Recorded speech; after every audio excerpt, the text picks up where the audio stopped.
16 तारखेला मी गुहागरात जाणार, जाहीर सभा आहे माझी।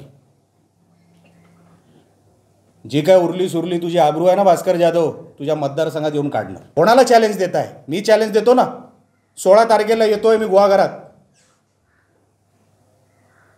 जाहीर सभा ओपन मैदानात घेणार आहे। मला बघायचं कोण काय करतो ते।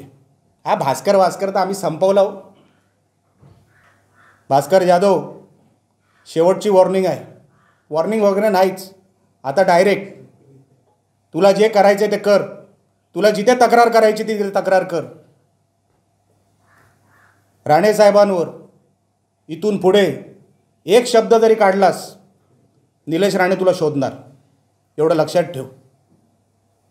जेवढं सहन करायचं होतं तेवढं सहन केलं, आता नाही सोडत तुला। देश विदेशातील प्रत्येक घडामोडींचे लाईव्ह अपडेट मिळवण्यासाठी आता साम टीव्हीच्या सर्व सोशल मीडिया प्लॅटफॉर्मला लाईक, फॉलो आणि सबस्क्राईब करा। तसंच सर्व नोटिफिकेशनसाठी बेल आयकॉन प्रेस करायला विसरू नका।